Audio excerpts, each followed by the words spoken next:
Hello အားလုံးပဲမင်္ဂလာပါရှင်ဒီနေ့မှာတော့ကျွန်မကခါတိုင်းနဲ့မတူပဲねပေါ့နော်နည်းနည်းပေါ့နော်နည်းနည်းကိုဖတ်ထားတဲ့စာအုပ်ပေါ့နော်ဖတ်ထားတဲ့စာအုပ်တွေကလည်းဒီလိုမျိုးစာအုပ်တွေဖတ်တာများနေတဲ့ခါကျတော့ဒီထိကိုဖတ်တဲ့စာအုပ်တွေရတယ်ပဲ sharing လုပ်ပေးချင်တာပေါ့နော်ဒါပေမဲ့အဲ့ဒါတော်တော်များများပေါ့ကိုတို့တစ်ခါလေးကြာရင်ခံစားနေအရင်နဲ့ကြီးလေးနေလားလို့ခံစားနေရတော့တော်တော်နဲ့ sharing မလုပ်ဖြစ်ဘူးပေါ့နော်ကိုရီးသိလိုက်တယ်ပြီးရင်အဲ့ဒါဟာပျောက်သွားတယ်ဒီလိုနဲ့ပဲပြီးနေတော့ကျွန်မအလုံးမဖြစ်ဘူးကွာ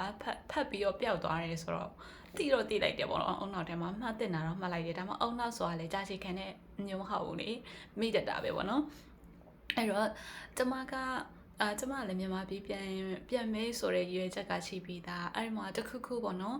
လုံမဲပေါ့နော်လုံမဲဆိုပြီးတော့ဒီလိုလာခဲ့တဲ့ရွေးချက်ကလည်းကျမဒီမှာတစ်သက်လုံးနေဖို့မဟုတ်ဘဲနဲ့မြန်မာပြည်ပြန်ပြီးတော့စီးပွားရေးလုံမဲပါညာဆိုတဲ့ရွေးချက်နဲ့လာခဲ့တာဆိုတဲ့ခါကျတော့ဒီမှာဒီရောက်တော့လေစာအုပ်တွေ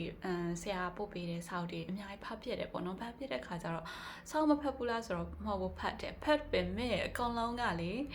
ဖတ်ပြီးတော့မေ့သားလိုက်ပေါ့နော်တကယ်လေလက်တွေ့လည်းမလုပ်ဖြစ်တဲ့ခါကျတော့ကျမအသိသုံးမဝင်ဖြစ်တာပေါ့နော်အဲ့တော့ကျမကဒီမှာကျမလေးလာထားတဲ့ဟာတွေကိုပေါ့နော်ဒီမှာ record လုပ်ရှင်တဲ့ပေါ့နော်တကယ်လို့မှလူချင်းမင်းတို့အနေနဲ့အသုံးပြုချင်နေဆိုလို့ရှင်လေဒီအသုံးပြုချင်နေဆိုလို့ရှင်လေဒါသုံးသွားလို့ရတယ်ကွာမရဘာမှလည်းအသုံးမကျပါဘူးထင်လဲကြောသွားလို့ရတယ်ကိစ္စမျိုးဒါပေမဲ့ကျမကတော့ဒါ record အနေနဲ့ကျမပြန်ပြီးနားထောင်လို့ရအောင်ကျမဘောနော်ပြန်ကြည့်လို့ရအောင်လို့ဆိုပြီးတော့ဒီမှာ record လာလုပ်တဲ့သဘောပဲနားဆင်ပြီးတော့ရှင့်ပထမတော့ခေါင်းဆောင်မှုနဲ့ပတ်သက်ပြီးမှားလေးရှိတဲ့ထင်မြင်ယူဆချက်တွေပေါ့ကွာခေါင်းဆောင်ဆိုတာဘယ်လိုလူမျိုးလဲလို့ပေါ့နော်စဉ်းစားလိုက်တဲ့အချိန်မှာတဲ့ကျမတို့တော်တော်များများ CEO တို့ပေါ့နော် manager တွေဆိုပြီးတော့စသည်ဖြင့်ခေါင်းထဲမှာပေါ်လာလေးရှိတယ်တဲ့ခေါင်းဆောင်ဖြစ်ဖို့ဆိုရင်ဘာလို့လဲကွာနောက်လိုက်တွေလိုတယ်ပေါ့နော်ခေါင်းဆောင်ဆိုတာဘယ်လိုလူမျိုးလဲဆိုတာပတ်သက်လို့ကျမတို့မှာပေါ့နော်မှားရင်းတဲ့ user ချက်တွေရှိနေတယ်ကွာခေါင်းဆောင်မှုနဲ့ပတ်သက်ရင်ဂရုတယောက်ပေါ့ဂျွန်စီမဆွဲပြောတာပေါ့နော်မှားရင်းတဲ့ user ချက်5ချက်ရှိတယ်တဲ့နံပါတ်1တစ်ချက်ကတဲ့အစီမံခန့်ခွဲမှုပေါ့နော်အဖွဲ့ရလူတွေကိုတဲ့ခေါင်းဆောင်လို့ထင်ကြတယ်ဒါကမဟုတ်ဘူးလို့သူကပြောတယ်လုပ်ငန်းဖွဲ့စည်းပုံအပေါ်မှာရောက်ရှင်ရောက်နေမယ်ဒါမဲ့ခေါင်းဆောင်မှုစွမ်းရည်မရှိပေါ့နော်ခေါင်းဆောင်မှုစိတ်ဓာတ်မရှိလို့ရှင်လေဒါကိုခေါင်းဆောင်လို့သတ်မှတ်လို့မရဘူးတဲ့နံပါတ်2စွန့်တီထွင်လုပ်ငန်းရှင်တွေပေါ့နော် entrepreneur တွေကတဲ့ခေါင်းဆောင်ရည်လို့ခေါင်းဆောင်ဆိုပြီးတော့ကျမတို့တွေထင်လိမ့်ရှိရပေါ့နော်လုပ်ငန်းရှင်တိုင်းခေါင်းဆောင်မဟုတ်ဘူးတဲ့သူတို့ကဈေးကွက်မှာရှိတဲ့လိုအပ်ချက်တွေကိုမြင်အောင်ကြည့်နိုင်ပြီးတော့ဒီဈေးကွက်ကိုဖြည့်ဆည်းနိုင်မဲ့ပေါ့နော်ထုတ်ကုန်တွေထုတ်လုပ်ပေးပြီးတော့စီးပွားရေးလုပ်ငန်းထောင်တဲ့သူတွေသာဖြစ်တယ်တဲ့ခေါင်းဆောင်မှုစံရည်မရှိဘူးခေါင်းဆောင်စိတ်လည်းမရှိလို့ရှင်လေခေါင်းဆောင်လို့ခေါ်လို့မရဘူးပေါ့နော်နောက်နံပါတ်3ချက်ကကြတော့နေရာရူးပုံမှာလိုက်ပြီးတော့ခေါင်းဆောင်လို့ထင်တဲ့ကြတယ်ကွာသူကဒီအဖွဲ့အစည်းရဲ့ဥက္ကဋ္ဌမလို့ခေါင်းဆောင်ပေါ့နော်ဒါမဲ့ဒါလည်းမဟုတ်ဘူးဆိုပြီးတော့အဲ့ဂျွန်စီမတ်စဝဲကပြောထားတယ်တဲ့နောက်နံပါတ်4တခုကကြတော့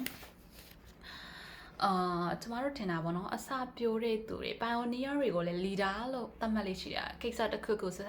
တင်ပြီးတော့ပေါ့နော်အသစ်ဆန်းတွေစပြီးတော့လုပ်တဲ့သူတွေကိုလည်းခေါင်းဆောင်လို့ထင်လေးရှိတယ်ဒါလည်းမဟုတ်ဘူးပေါ့နော်နောက်ဆုံးတစ်ခုကကြတော့ပညာရှင်တွေကတဲ့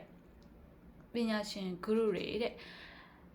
နေရာတစ်ခုမှာပေါ့နော်ဘာသာရပ်တစ်ခုမှာတဲ့တိတ်ကိုကျွမ်းကျင်နေတဲ့သူတွေကိုလည်းခေါင်းဆောင်လို့ထင်လေးရှိတယ်ဒါလည်းမဟုတ်ဘူးလို့ဆိုတာရယ်ပေါ့နော်ဒါဆိုရင်ခေါင်းဆောင်မှုဆိုတာဘာလဲပေါ့နော်ခေါင်းဆောင်ဆိုတာဘယ်လိုလူလဲဆိုရင်ねခေါင်းဆောင်လို့ပြောလိုက်လို့ရှင်စကားလုံးနှလုံးတွဲပါလာနံပါတ်1တစ်ခုကလည်းတာဝန်ယူမှုပေါ့နော် responsibility နဲ့နောက်တစ်ခုကတာဝန်ခံနိုင်မှု accountability ရှိတဲ့သူတွေဟာတဲ့ရေပေါ်အားဖြစ်တော့ leader mindset ဖြစ်တဲ့ခေါင်းဆောင်စိတ်ရှိတဲ့သူတွေဖြစ်လို့ခေါင်းဆောင်လို့သတ်မှတ်ရမယ်ဆိုပြီးတော့ဆိုထားပါတယ်ခေါင်းဆောင်မှုစွမ်းရည်မရှိခေါင်းဆောင်စိတ်ဓာတ်မရှိလို့ရှင်ပေါ့နော်သူပြောချင်တာခေါင်းဆောင်လို့သတ်မှတ်လို့မရဘူးလို့ပြောထားပါတယ်ဒီနေ့ညဝေပေးချင်တာတော့ဒါလေးပဲဖြစ်ပါတယ်ရှင်စိတ်ပါမပါပေါ့နော်ဆက်ဆုရှင်စိမ့်နဲ့နားထောင်နေဆိုရင်လေအာဒီကာတိုကျေးဇူးတင်ပါတယ်ရှင်